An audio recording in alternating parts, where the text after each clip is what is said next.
3. Hi to everyone out there.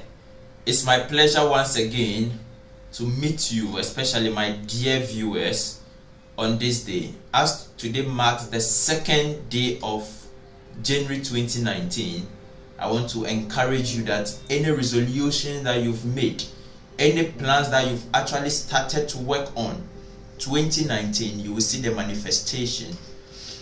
So today's message to you is very simple, and it is something that I personally encountered, of which I feel to share with you, and I believe strongly that you are going to learn something from it. And I've titled the message, Religion Without Conscience, Where is Your God? Religion without conscience, where is your God? So it all started about 10 p.m. when we had a hot coffee.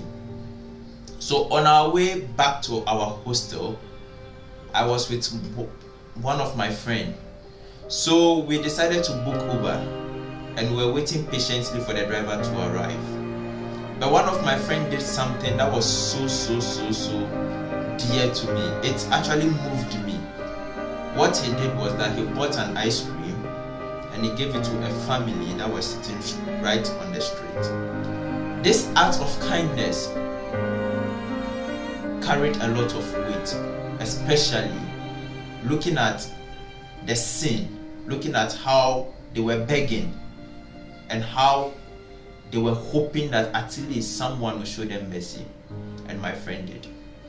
So after 10 minutes, the Uber driver came and we joined on our way to the hostel. When we were in the vehicle, I was looking across the street. So I saw a series of families sleeping on the street. Some were fortunate to have beds, but others were struggling with the pavement.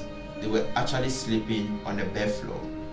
So this moved me, and I was like, oh God, what can I do? What can I actually do about it? Because I was on my way back to the hostel. So we were going, and still on the street I saw some children begging. And just about 2 steps away, there was a beautiful temple, and people were inside giving offerings and sacrifices to their idols.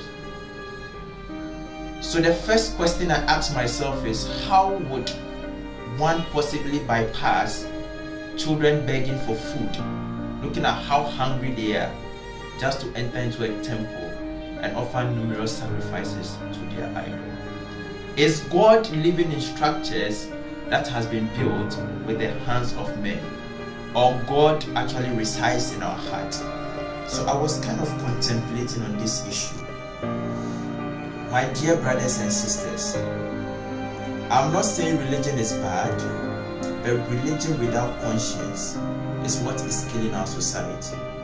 A lot of people are suffering today not because of the makeup of religion. No, it's because our conscience is polluted.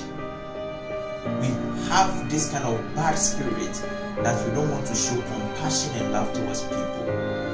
Of what use will you get to go into a temple and offer prayers and bypass a hungry child who probably the whole day has not gotten nothing to eat? Is this what religion has done to mankind?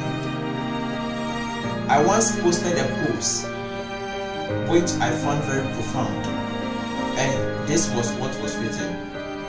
It said, lending one hand or stretching one hand to help a poor person is better than joining 2 hands to pray.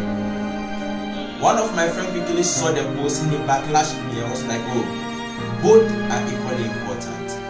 But the next question that precedes is, of what use is joining the 2 hands if probably in one hand you can stretch to help someone who is suffering?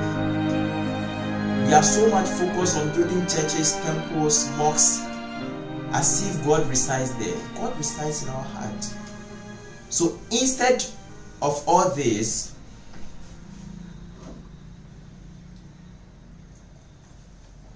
I think instead of all this, we should rather make our conscience our God. We should make our good deeds and action our offerings, and we should make our heart our temple, because this is where God dwells. God doesn't live in structures made with our hand. So the next time we join our two hands to pray, let's make sure we've been able to stretch one hand to help somebody. In 2019, in everything you do, do it with love, because the greatest of all is love. Thank you.